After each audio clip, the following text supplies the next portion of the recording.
There you have it. Colored Valley Cooks Salisbury steak.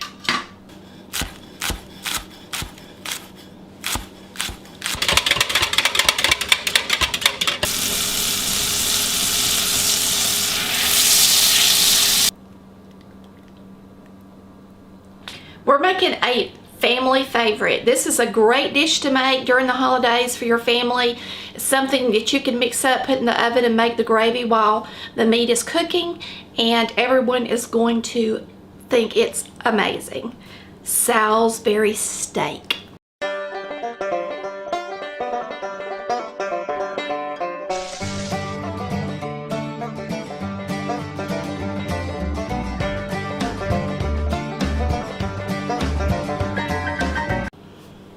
We're going to start off with 1.5 pounds of ground chuck.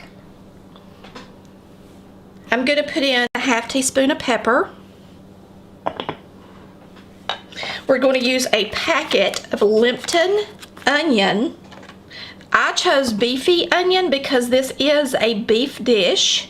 Of course, they have different ones. So we're going to pour this in here. Remember, this has a lot of salt in it. And it has onion in it, but we're going to put some green onion in there too. We're going to use 1 egg. This is an actual jumbo egg, so just make sure you at least use a large egg. We're going to use some crackers. You can use breadcrumbs, stuff and mix, whatever you've got handy. Make your own breadcrumbs. But the great thing about using crackers is everybody's got some. And if you don't, you need to buy some, okay? I'm going to use about 1/2 sleeve of these in here. So you're just going to crunch them.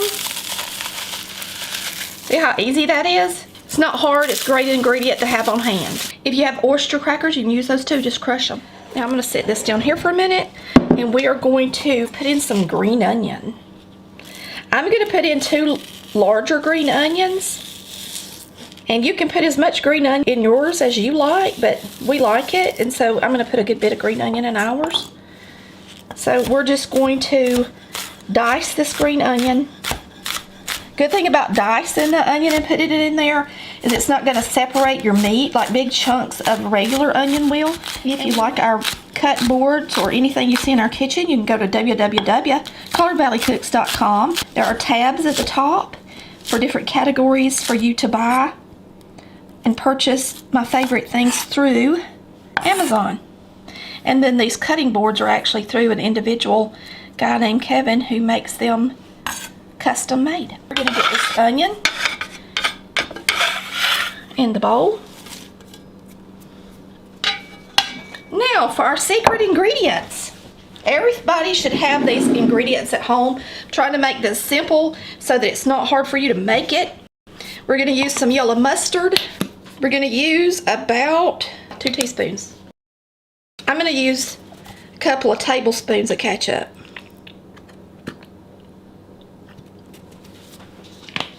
And then Worcestershire, you want to get at least a tablespoon's worth, so just put some in there. Now it's time to mix it up.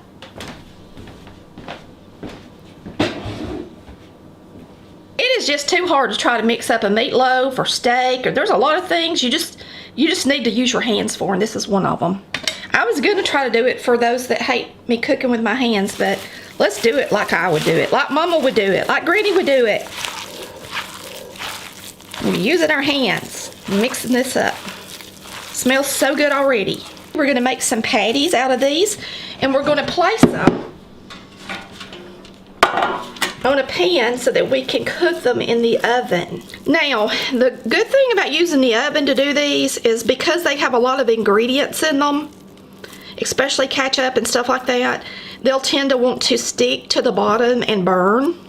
If you put them in the oven and just make your gravy on the stove top, then you don't have anything to worry about. They're going to be beautiful. They're going to look good. All the grease is going to come out of them. They're just going to do great. But try to get them all about the same height in your pan. Now let me wash my hands and we'll get them in the oven. Okay, we're going to get our steaks in the oven, and I'm going to cook these at 350 degrees for 30 minutes. Now, everybody's oven is different. Just make sure that you get this meat all the way done, even in the center, because it's ground beef. Okay. All right, while you're cooking your steak, you can go ahead and start prepping for your gravy. We are going to use a small yellow onion, and I am just going to slice it in small strips. You can't make Salisbury steak without a delicious gravy. Now, we didn't put garlic in our steak, but we are going to put some fresh garlic in our gravy. And it will be one of the last things that goes in because you want it to taste fresh. Now we have a ½ pint of mushrooms. And I think that's more than enough for our gravy. So I'm just going to chop these up a little bit so that they're not so big. I'm going to put these in my bowl and get them over here to the stove top so that when we make our gravy, they'll be handy.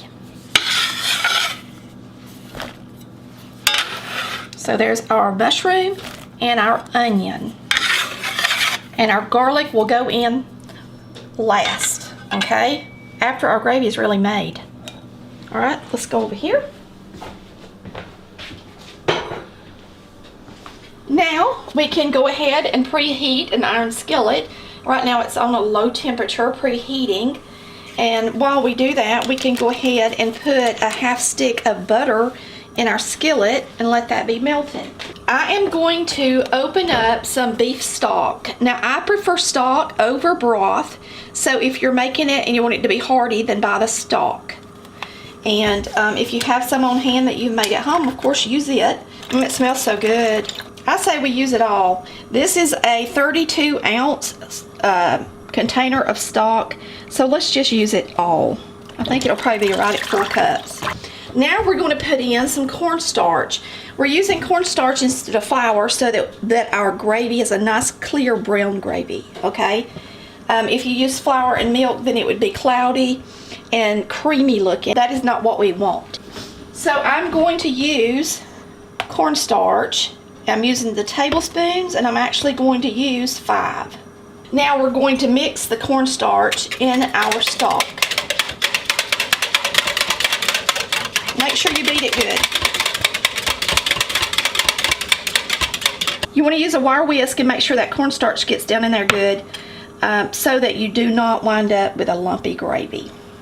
Let's go ahead and put in some Worcestershire sauce while we're at it.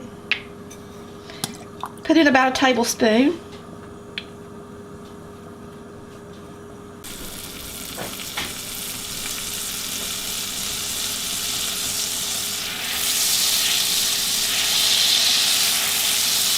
We're going to put in our mushrooms and onion.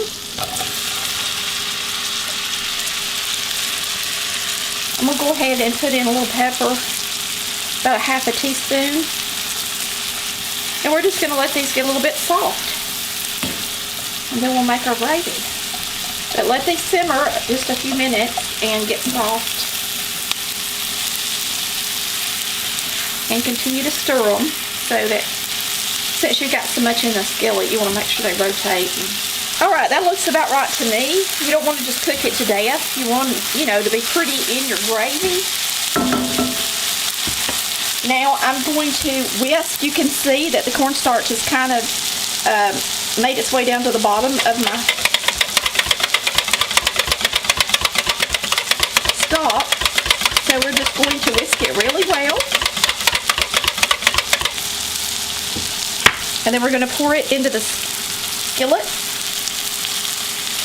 Now, using cornstarch will actually clear it up once it thickens, okay? Now, at this point is when I'm going to add my garlic. I did not want my garlic to sit on the bottom of the skillet and roast. I want it to taste fresh. You do the same thing with spaghetti sauce if you're smart, if you want the garlic flavor in there. So we're going to take a clove of garlic, we're going to put it through the press, and we are going to put it in our gravy.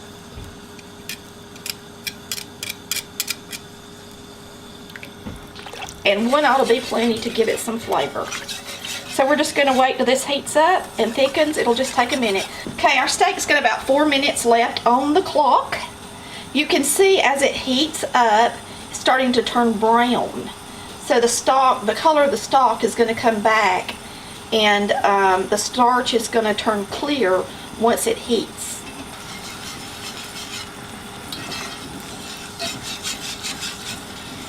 Alright, so this is about perfect. So we're just going to turn it off and let it sit in here until we pour it over our steak. Alright, we're going to take these out of here. Good thing about doing them in the oven is you can do something else in the kitchen while they cook. They smell good. Alright, we're going to put these right here, and we're going to make a plate. Alright, we're going to use this steak. We're going to put it on our plate. Alright, we're going to put our gravy over the top.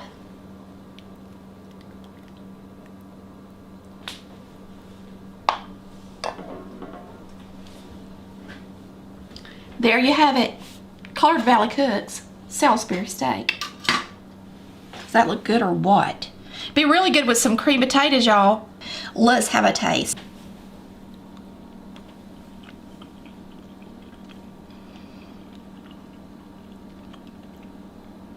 That's some good eats. Gravy myself because the meat is so salty and flavorful. I would make the gravy just like I did. Your family's gonna love you when you make them this dish, I promise. It is so good. Make some cream potatoes and peas or green beans to go with it. Wow, how delicious is that?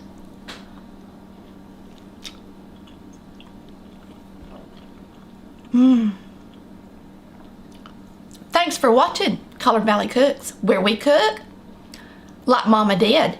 And I gave you simple ingredients to make this outstanding dish too.